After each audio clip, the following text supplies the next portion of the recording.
tahu, saya yang lebih tahu kejelasan Agus itu dari awal kita berobat, check up itu memang dari Mbak Nopi pertama podcast ke rumah saya udah jelasin 95% Agus sudah nggak bisa melihat lagi. Iya. Dinyatakan. Iya. Berobat kedua, berobat ketiga, berobat keempat tetap sama sampai kita. Nah di Cipto kita tinggal tahap pertama. Oke. Ke bedah iriak ya, bedah poli paru karena dia dinyatakan infeksi. Iya paham. Setelah itu ya udah kita gunain BPJS, udah Mi. Daripada nanti ke depannya, saya berpikir ke depan loh. Oke, paham. Nanti kalau si Agus sudah nggak bisa melihat perusahaan mana yang mau menerima dia kerja. Oke.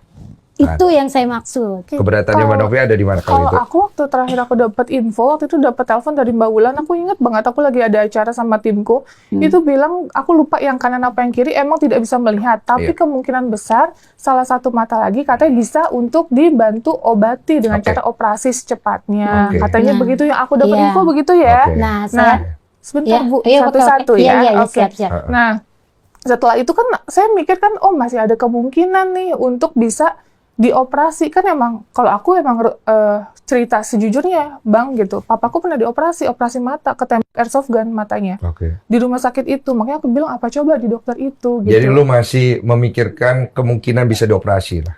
Aku percaya keajaiban Allah sih. Makanya karena aku peduli sama Mas Agus, aku masih kayak yakin ya udah ayo lu masih mau fight lah. Iya, aku masih mau fight kan. Bang Dini tahu aku seperti apa gitu. Aku masih mau fight. Masih mau fight. Nah, terus aku nggak tahu kalau misalnya emang divonis dua mata itu tidak bisa melihat gitu. Karena jujur aku komunikasi sama Mbak Ulan itu. Dan aku sempat kemarin off 6 hari itu aku keluar lah ada urusan. Dan komunikasinya cuma sebatas Mas Agus depresi. Itu gitu. Jadi kalau untuk total nggak bisa ngelihat dan lain-lain, aku nggak dapat info. Tanggal 3 terakhir loh aku datang yang podcast kedua itu, kata dia masih pakai BPJS, terus pelayanannya nggak. Maaf ini penyampaiannya seperti itu. Penyampaiannya nggak, pengobatannya tidak maksimal dari pagi sampai sore, katanya sampai berantem sama suster kan dia sendiri yang ngomong, kan bukan aku. Kan saya di sini kan hanya menyampaikan terkait apa yang sebenarnya terjadi, pemakaian BPJS yang mereka ucapkan gitu, dia menyuarakan. Ya saya fight sebagai orang yang peduli. Kita pakai pengacara Bang, kita bersurat terbuka ke sana ke sini, kita nggak diem aja Bang. Ini bentuk kepedulian kita.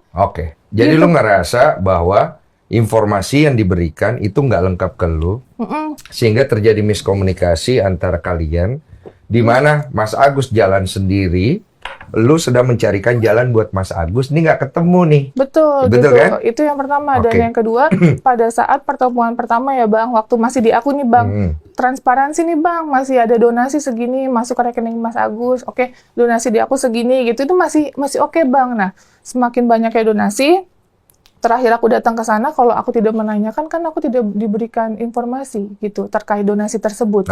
Harusnya kan yang namanya sudah tahu dibantu sama yayasan kita, pendampingan ngasih tahu dong seenggaknya gitu. Lu tahan situ dulu, gue mau nanya nih sama Mas Agus nih. Mas Agus dulu. Mas Agus mohon maaf ya. Iya betul, boleh. Mas Agus menganggap uang donasi itu seperti apa? Nah, kalau uang donasi kan memang tidak ada perjanjian apa-apa dari awal ya. Tapi kan nggak tahu Agus dari Mbak Nopinya ke Mbak Wulan atau Mbak Pia.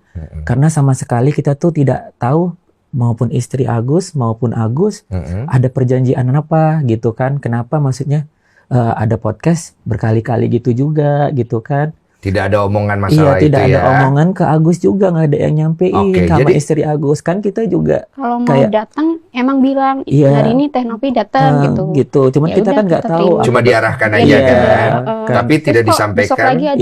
Tidak disampaikan nanti ada podcast. Jadi kan kalau misalnya datang dengan kondisi Agus yang kayak benar-benar drop gitu kan, harus dipaksakan ya. Mereka, ayo Gus. Cuman di waktu di posisi itu tuh memang benar-benar, coba lihat di semua YouTube, kalau Agus tuh memang udah, tangan Agus sudah begini tuh, Agus tandanya memang udah tidak nyaman gitu. Menandakan Agus tuh memang benar-benar tidak nyaman di saat itu gitu. Terus tuh makanya Agus menyatakan, dapat maksudnya donasi secara pribadi nih kan, gitu kan. Ya udahlah, aku bilang gitu kan, pas di rumah sakit, Wawa istri Agus berusaha nih mau pakai dari Jamkesmas ke tunai. Jam kesda apa ya? Jaminan kesehatan daerah. Iya, dari jam kesda ke tunai karena donasi yang dari Bapak Denny kan banyak itu kan. Wawa sampai bilang tuh ke dokternya, yang penting kita kepengennya tindakan secepatnya. Mau berapapun kita bayar, katanya gitu kan. Mau berapapun kita bayar, mau bagaimanapun tetap kita bayar. Kita punya duit, kata Wawa ini sambil teriak-teriak kan. Terus dijelasin sama dokternya, maaf ibu, katanya gitu. Bukannya kita ini, katanya gitu kan. Tapi lebih baik pakai BPJS aja, katanya gitu. Karena lebih mudah, karena di sini tuh rumah sakit pemerintah. Karena lebih banyak yang memakai BPJS.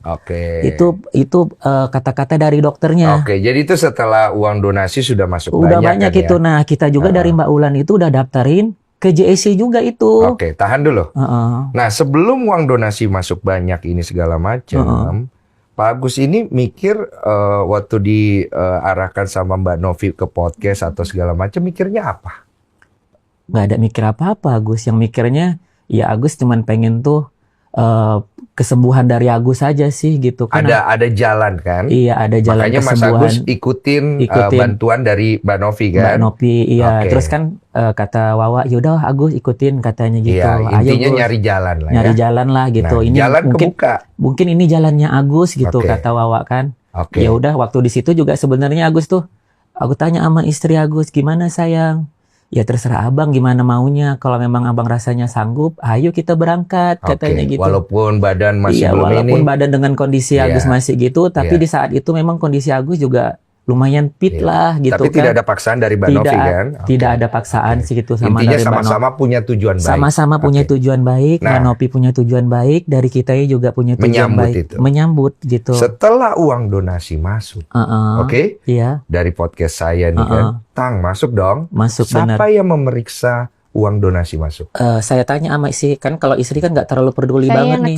Kamu yang kalau dia tanya, iya. Saya yang coba cekin udah berapa. Ada masuk nggak uang donasi? Iya, pas awal sih aku ngecek itu sekian dari misalkan 25 juta awalnya. Terus di malam itu juga nambah sampai ratusan. Ya subhanallah, katanya gitu. Kenapa sayang, aku bilang gitu kan. Di malam itu juga itu banyak banget itu emang. Banyak masuk. Iya, kaget kamu. Kaget banget dianya. Kamu gak nyangka kan? Gak nyangka. Penonton saya sebaik itu. Iya, benar. Sebaik itu.